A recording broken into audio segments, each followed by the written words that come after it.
Yo, mesdames, messieurs, pensez quand même pas vous êtes débarrassé aussi vite de moi concernant Miss Marvel. J'espère parce que je suis très bouillant sur le sujet. C'est-à-dire que la série, j'ai vraiment adoré, le final, tout. Enfin, bref, je vais pas non plus dévoiler trop mon avis parce que j'ai quand même fait une vidéo critique. Donc en vrai, si tu veux vraiment te focaliser sur mon avis et tout ça, eh bien tu cliques juste là et tu auras mon avis sur la série globalement et plus précisément sur l'épisode 6. Autrement, tu peux retrouver absolument toutes mes critiques d'épisode 1 à l'épisode 6. Du coup, tu peux faire ça, ça fait plaisir en plus. Et je me suis plutôt éclaté. Et honnêtement, Miss Marvel, gros coup de cœur pour moi, j'ai adoré. Top 3 série MCU, je vous le dis maintenant d'office, j'ai adoré. En plus d'avoir adoré tout ça, et bien dans cet épisode 6, finalement, on a pas mal de mystères, de choses, du suspense, du teasing. On a tout ça en fait. Et finalement, j'avais un petit peu envie de faire une seconde vidéo, une vidéo un petit peu Miss Marvel saison 2, est-ce qu'il y aura une saison 2? On a quelques termes qui nous sont évoqués dans la fin de l'épisode que j'aimerais revenir dessus parce que ça peut teaser justement une suite. On va parler aussi de The Marvels parce que pas mal de choses de suite. Enfin, globalement, on va un petit peu tout savoir sur la potentielle suite bien de Miss Marvel. Installe-toi confortablement, petit générique, mets-toi bien, le pouce bleu qui fait extrêmement plaisir, l'abonnement si jamais t'es pas abonné, et ben c'est parti.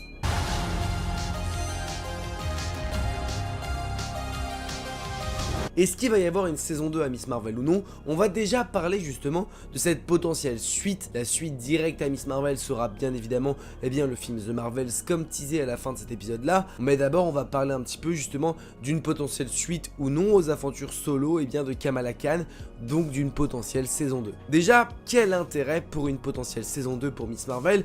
En vrai il y en a quand même pas mal. Parce que l'épisode 6, certes il répond à pas mal de questions qu'on aurait pu avoir à la fin de l'épisode, mais en vérité il ouvre aussi des nouvelles théories, des nouveaux sujets sur lesquels on pourrait se baser pour une potentielle saison 2. Personnellement, je pense qu'une saison 2 autour de Miss Marvel, c'est quasiment inévitable. La série a surpris plus d'un, beaucoup l'attendaient très peu et au final, beaucoup ont énormément apprécié la série, notamment l'épisode 1 et 6 qui ont été représentés par des réals assez forts. Et honnêtement, j'espère que si saison 2 il y a, Marvel apprendra de ses erreurs en prenant le même réalisateur, celui de l'épisode 1 et 6, et le mettre sur toute une potentielle saison 2.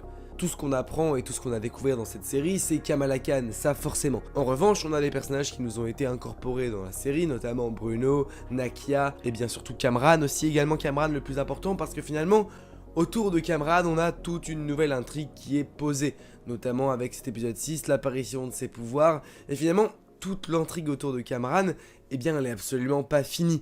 On nous est posé là comme étant dit, bah écoutez, il y a Kamran, il a des pouvoirs, mais finalement, elle est loin d'être finie, bien au contraire. Peut-être que Kamran n'est pas si gentil que ça dans les comics Kamran justement. Au début, il est relativement gentil, mais au fur et à mesure, pour les patrons pour qui il bosse, il est clairement méchant et c'est un des ennemis de Kamala dans les comics de Miss Marvel. Donc c'est pour ça que déjà tout le développement autour de Kamran, il est loin d'être fini. On ne sait pas ce qu'il va devenir, on ne sait pas si l'entente entre les Red Daggers et Kamran va bien se dérouler parce que finalement, à la base des bases, les deux sont vraiment pas copains. On a vu aussi le teasing de comment Kamran va gérer la mort de ses proches, les morts de sa mère, le développement de ses pouvoirs.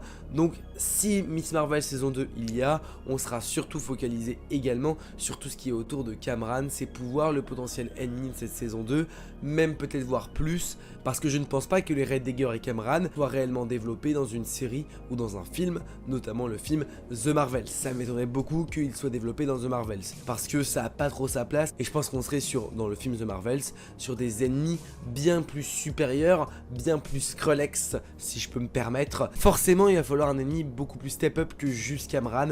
Certes, il est très puissant, etc., mais je pense que c'est bien plus un ennemi de seconde zone, un ennemi parfait pour Miss Marvel en solo, ou en tout cas avec ses amis comme Bruno et Nakia. Également, tout ce qui est autour du damage control, finalement le damage control, on l'a beaucoup eu dans l'épisode 1, dans l'épisode 6, sans vraiment avoir leur fond et leur intérêt finalement, parce que on sait qu'ils souhaitaient attraper Kamala, ils souhaitaient attraper Kamran, quels sont réellement leurs buts dans le fond? Et ça on ne sait pas vraiment. Dans l'épisode 1, ma théorie était de dire qu'ils voulaient monter une équipe de jeunes Avengers, les Young Avengers, mais finalement dans l'épisode 6 on se dirige plutôt vers quelque chose, une traque, ils sont prêts à leur faire du mal pour les arrêter. C'est pas vraiment la bonne technique pour créer une équipe. Et puis également justement lorsque le policier est déjà présent dans No Way Home, lorsqu'il voit que c'est un carnage absolu, que le damage control n'arrive pas du tout à arrêter les enfants, il dit stop, arrête parce que tu fais n'importe quoi et je vais devoir rendre des comptes à notre supérieur. Ce qui veut dire que damage control, il y a bien quelqu'un au-dessus de tout ça. mais qui est cette personne-là? Qui est la personne au-dessus? Depuis Far From Home, ça nous est un petit peu montré. Je pense que ça va être de plus en plus développé jusqu'à avoir le but final. Je pense que Damage Control, on n'en a pas fini. Je crois que Damage Control, on doit les retrouver dans She-Hulk, il me semble. Déjà dans She-Hulk, on va avoir la suite du développement. Ce qui est sûr, c'est que le Damage Control va continuer d'être développé. Le boss supérieur, ce serait pas le Caïd par hasard. Même si j'avoue que ce serait étrange que le Caïd veuille tuer des enfants, enfin veuille arrêter des enfants comme Kamala et comme Kamran, ça me paraît très bizarre, mais en tout cas, le Damage Control a un réel intérêt derrière tout ça. Est-ce que c'est repris par Obadiah Stane? Damage Control, à la base, c'est un petit peu un déviant de Tony Stark. Pourquoi pas un retour d'Obadiah Stane? Peut-être qu'il n'est pas mort. Enfin, ça, c'est une théorie un peu farfelue que vous aimez, mais en tout cas, il y a quelqu'un qui bosse au-dessus du Damage Control, quelqu'un qui contrôle tout ça. Qui sait, on sait pas vraiment, mais je pense qu'on va le savoir assez rapidement. Aussi, le Damage Control va avoir un gros développement dans She-Hulk, parce que je pense qu'ils vont essayer d'être là pour fauner un peu tous les nouveaux héros. Et aussi, je pense qu'on retrouvera le Damage Control dans la série Armor Wars. Je pense que là, on aura pas mal d'informations là-dessus. Pour Miss Marvel, tout le début, on était en mode c'est une jean, etc. Et finalement, Bruno nous explique que Miss Marvel, en tout cas Kamala Khan, n'est peut-être pas si finalement une Jean. Et finalement, on apprend que ses origines, son origin story, eh bien, elle est faite d'une mutation.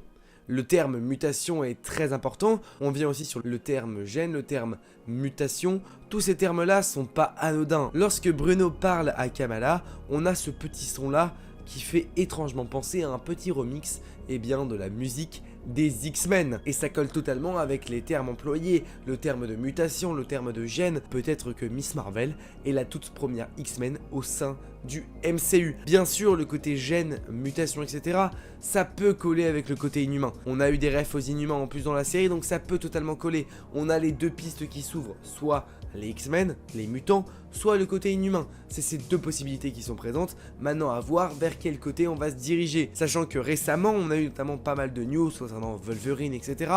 Donc les mutants, c'est vraiment pas quelque chose à mettre de côté. Les inhumains, je trouve que c'est peut-être pas le moment pour les mettre. Peut-être que Miss Marvel aura une adaptation de son origin story plus du côté des mutants que du côté des inhumains. Si potentiellement une saison 2 Miss Marvel arrive, finalement on a quand même pas mal de choses à développer. Les réelles origin story, et bien finalement de Kamala, est-ce une mutante, est-ce une inhumaine, est-ce que les mutants vont voir le jour avec Professeur Xavier, etc. Et pareil, tout ce qui est autour de Kamran, le potentiel idylle entre les deux, parce qu'on a vu qu'ils étaient proches de s'embrasser, le développement des Red Dagger, les potentiels nouveaux proches de Kamala, la famille de Kamala, il y a pas mal de choses encore à développer autour de Kamala. On va avoir un gros développement aussi, avec The Marvels. Mais est-ce que The Marvels sera suffisant pour avoir assez de Miss Marvel? Ça, j'en suis beaucoup moins sûr. Le projet The Marvels sera centré sur Captain Marvel, Carol Danvers justement, Kamala Khan, Miss Marvel, et ensuite on aura également Monica Rambeau qui a aussi eu droit à une petite partie de série avec WandaVision. Mais finalement, je pense pas que Miss Marvel soit l'héroïne la plus développée dans The Marvels, même si elle aura un bon développement certes. On aura surtout un gros développement autour de sa personnalité et de ses pouvoirs, mais on n'aura pas encore tout vu. On va la voir s'éloigner un petit peu de sa famille, de ses parents, de ses amis. Ça va être vachement sympa à voir, mais je pense qu'on aura aussi, à la base, ça reste Captain Marvel 2. Donc je pense que celle qui sera surtout au centre de l'image, ça restera Captain Marvel. On aura pas mal une grosse intrigue autour des Skrulls, je pense, le retour des Skrulls, teasing pour Secret Invasion, tout ça. Donc voilà, forcément, à mon avis, on sera pas centré essentiellement sur Kamala Khan, malgré qu'on ait quand même à mon avis, une belle histoire autour de tout ça. Je pense que ça risque d'être assez cool en vrai à voir, parce que moi ça me plaît. Toute cette histoire là me plaît beaucoup. Donc j'ai envie de voir la suite. Donc pour moi, une saison 2 de Miss Marvel, c'est quasiment indispensable au développement du personnage, au développement de l'héroïne. Même si l'héroïne va surtout être développée dans The Marvels, c'est pour ça que c'est là et c'est pour ça qu'elle va arriver dans The Marvels. Mais je pense qu'après The Marvels, une nouvelle histoire solo en étant une saison 2 pour Miss Marvel, ça devrait être plutôt pas mal, notamment avec tout ce qu'on a encore à développer autour du personnage. Également, il n'est pas impossible que toute cette série-là, moi personnellement, m'a fait beaucoup penser à Peter Parker. Et aussi, c'est pas se mentir, mais Peter Parker va replonger dans ce corps adolescent avec justement sa nouvelle école, son université, etc. Et je pense qu'il est fort probable qu'on ait une petite liaison, alors pas amoureuse, mais une liaison entre les deux personnages, entre Kamala et Peter. À la base, Kamala a un gros lien avec le monde de Spider-Man, parce qu'elle a pas mal d'aventures solo dans les comics avec Miles Morales. Alors je pense pas qu'on ait Miles Morales pour le moment, ou pourquoi pas avoir justement une sorte d'entremêlé avec Miss Marvel qui tisse pourquoi pas Miles Morales en lien avec Spider-Man. C'est à voir, mais je pense que c'est une théorie assez possible qui moi personnellement me plairait de ouf. Voilà, écoutez les amis, je pense avoir fait un petit peu le tour d'une potentielle saison 2 pour Miss Marvel. Honnêtement, dites-moi en commentaire si vous êtes plus ou moins hypé ou pas pour une saison 2. Pour le projet The Marvels aussi, est-ce que vous êtes hypé ou non? On voit qu'on va arriver dans quelque chose d'assez sérieux, et personnellement, j'avais beaucoup apprécié le premier Captain Marvel. Donc forcément, je dois être l'un des seuls, mais j'avais beaucoup apprécié ce film-là. Donc me diriger vers The Marvels avec des personnages que j'ai beaucoup appréciés, notamment Monica Rambeau dans WandaVision, ou encore du coup Kamala avec Miss Marvel, eh bien c'est des projets que j'ai beaucoup appréciés. Donc honnêtement, je suis très chaud de voir la suite. Bien évidemment, si jamais la vidéo vous a plu et si vous avez un avis un petit peu différent, n'hésitez pas à me le mettre en commentaire. Je suis preneur et ça peut développer de nouvelles théories. N'hésitez vraiment pas aussi à vous abonner à la chaîne YouTube pour ne rien louper des prochaines vidéos. On devrait avoir une petite vidéo sur Thor qui devrait arriver demain je pense, donc n'hésitez vraiment pas à vous abonner, activer la cloche. On se dit à très vite pour une toute nouvelle vidéo. N'oubliez pas, mais de grands pouvoirs impliquent de grandes responsabilités. Je vous fais des bisous. Ciao.